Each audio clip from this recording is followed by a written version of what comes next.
I do not want to sound cocky when I'm talking about my woodwork. Taylor Swift might be running pop culture like it's her personal stadium tour, but lately, her universe has been spinning faster than a Swiftie group chat after a surprise drop.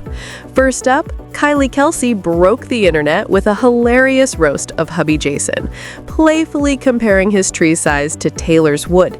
Yes, you heard that right. Then things took a turn from cheeky to chaotic. Taylor's long-buried feud with Ed Sheeran suddenly resurfaced after her showgirl era crushed his album charts. And just when fans thought the drama had cooled, a lightning bolt necklace turned from merch to mayhem, with everyone decoding its hidden meaning like it was a secret Taylor lyric. Swift's team and Swift herself, they put this out and they genuinely just didn't know what they were. And while Taylor secures her $1.6 billion empire behind what might be the most ironclad prenup in pop culture history, you just know she's doing it with a red lip, a smirk, and a pen that's definitely not blue. You're independently wealthy and there's really no need whatsoever to create marital property or jointly held property like community property. So a prenup that turns that definition on its head would be a wise. Nick Offerman performing her wood lyrics like it's Shakespeare meets sawdust. Poetic, rugged, and oddly romantic all at once. I did do sort of an interpretive reading of the lyrics for my Finally, an ultra-woke writer decided to brand Taylor Swift racist, proving some people will literally major in outrage just for clicks. Because when Taylor drops a track like Wood, the internet doesn't just react, it combusts. The song's steamy, playful, and basically a poetic ode to Travis Kelce's End Zone. Naturally, the Kelce brothers couldn't resist chiming in, and their banter was pure gold. Jason, forever the self-aware legend, cracked that if Taylor ever wrote a song about him, it'd be less redwood tree and more Japanese maple. Absolute comedy. Brotherly chaos at its finest. I think if somebody wrote a song about me, it'd be like Japanese maple, sometimes can see. And guess who ran with that joke like an absolute pro? Kylie Kelce. Within hours, she updated her Instagram bio to proudly declare herself a big fan of Japanese maples. Subtle? Absolutely not. Hilarious? 100%.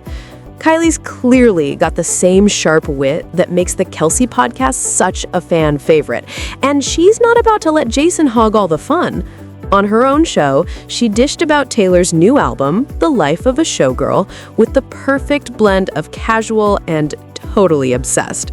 Her top tracks: Wishlist, Opalite, and of course, the one causing global chaos, the infamous Wood.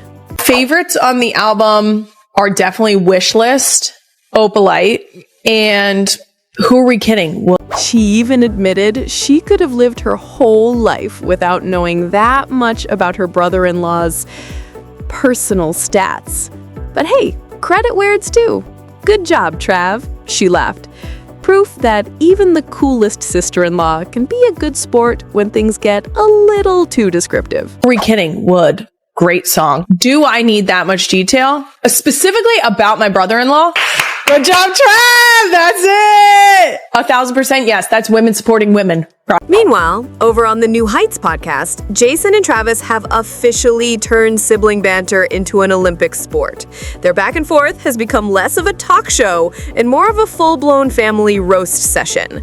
Travis took all the teasing like a champ, grinning while Jason doubled down, joking that his song would probably be less about a mighty redwood and more about a decorative shrub. At this point, the Kelces might as well trademark their tree jokes before someone else branches out with them. But speaking of things getting wildly out of hand, Taylor's next bit of drama has nothing to do with Travis Kelce's Wood anymore. It's about Ed Sheeran's ego catching a few splinters.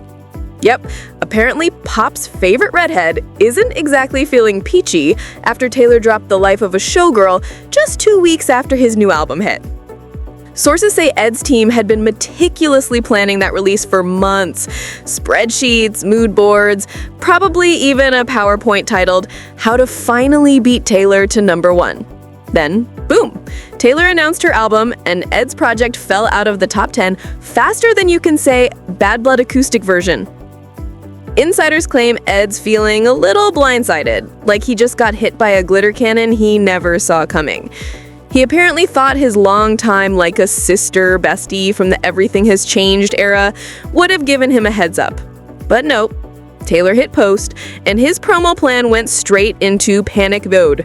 His team's been scrambling to make Multiply trend again, while Taylor's too busy breaking her own records to notice.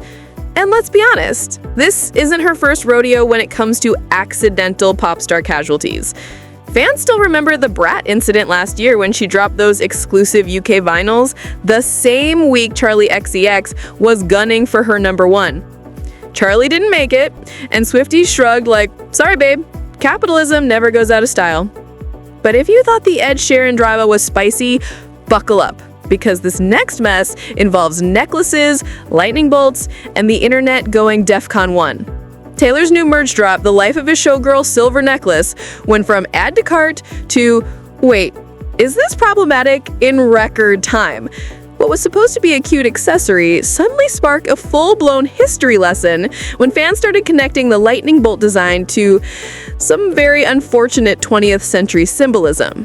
Within hours, social media was ablaze, and Taylor's merch store was basically in meltdown mode. Faster than you can say, limited edition, sold out. My fucking problem immediately. So these lightning bolts are not normal lightning bolts. They are specifically SS lightning bolts. Okay? It is not ambiguous. That is exactly what it is. And then if you'll look, there are 8 of them. Why does that matter? Because H is the 8th letter in the alphabet.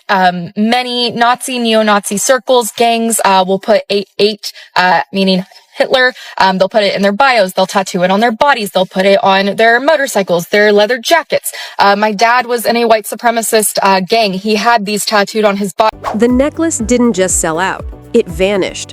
One minute it was sitting pretty on Taylor's shop, the next, poof, gone, like a deleted Reputation Easter egg. No statements, no press releases, just pure, we'll pretend this never happened energy. Naturally, that only made people more suspicious.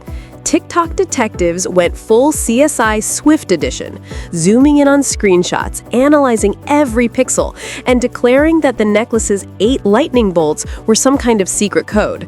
Then came the 88 theory, and just like that, it wasn't a discussion anymore, it was a full-blown Swiftspiracy.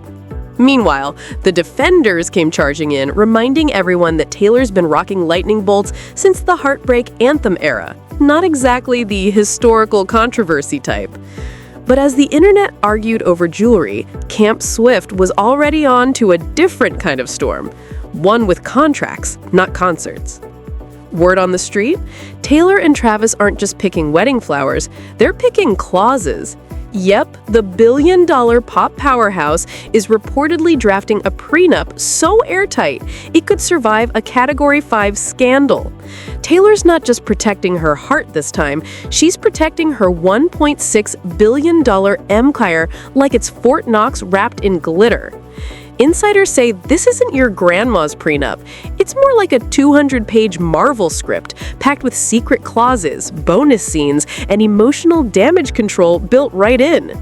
Taylor's assembled an elite squad of lawyers, the kind who probably bill by the breath, to make sure everything from her song rights to her cat's future royalties stays firmly under her name.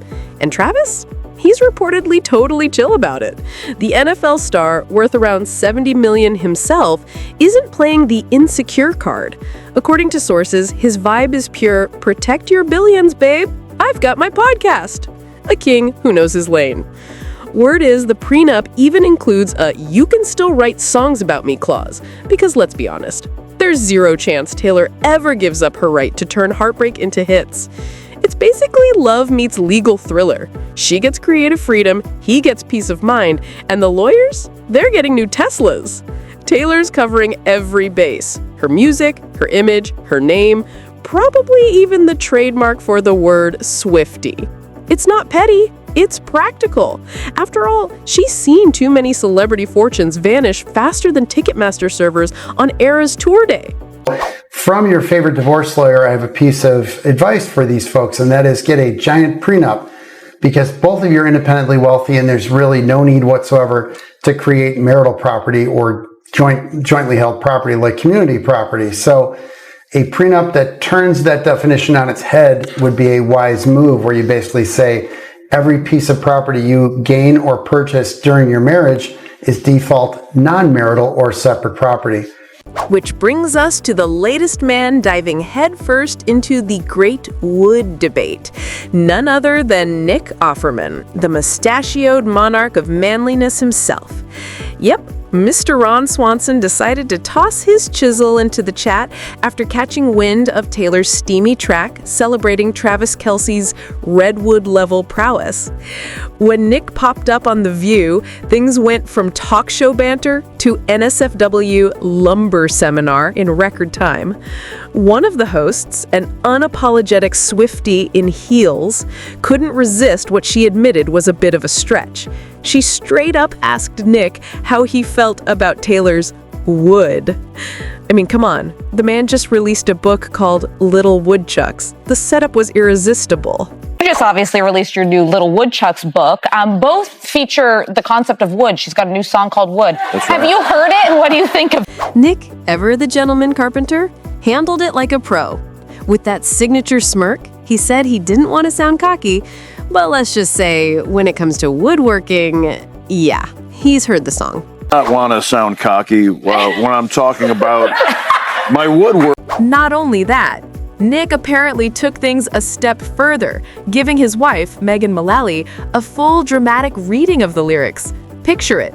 Candlelight, sawdust, and Nick Offerman reciting wood like it's Shakespeare for the hardware aisle. Did do sort of an interpretive reading of the lyrics for my wife, and we're in negotiations. I sent it to her, and she said she's got some ideas, because I wasn't sure what the whole song was about. Imagine it. Ron Swanson himself dramatically reciting Redwood Tree That Opened My Thighs, while Megan Mullally tries not to choke on her coffee. Sources say she was into it. Because of course she was. That's what Hollywood power couples do on Thursday mornings, mix romance with lumber metaphors. Nick even joked that he and Taylor strategically planned their releases so the world wouldn't get oversaturated with wood-related content. Bold of him to assume there's such a thing as too much wood in the Swift-Kelce era. And apparently, he told friends he occasionally works with real redwood trees, which, given the context, is either a humble brag or a perfectly carved double entendre. You decide. I do work with redwood trees on occasion. And speaking of men getting wood over Taylor Swift, turns out the internet's on fire again, but this time for a completely different reason. Apparently, a self-proclaimed ultra-woke academic decided to call Taylor racist for, wait for it, wanting babies with her fiancé. Yep, we've officially entered the you can't even dream about having kids without a dissertation on colonialism era. Here's the tea. A certain Ivy League certified relationship coach / political philosopher dropped a full-blown essay accusing Taylor of pushing pro-eugenics themes in her new album, The Life of a Showgirl. Yes, the same album fans are still busy decoding for Easter eggs about Travis Kelce's beard. Apparently, one lyric about having a couple kids someday sent this writer into full Da Vinci Code mode, connecting it to white supremacy, generational purity, and somehow Dr. Martin Luther King Jr.'s letter from Birmingham jail. Like, how did we go from baby fever to civil rights coursework in 3 paragraphs flat?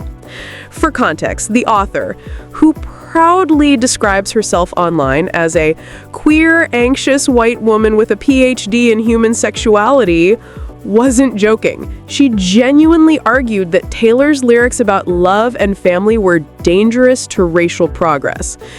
Imagine being so deep in your thesis that you look at a pop song and go, yep, that's eugenics.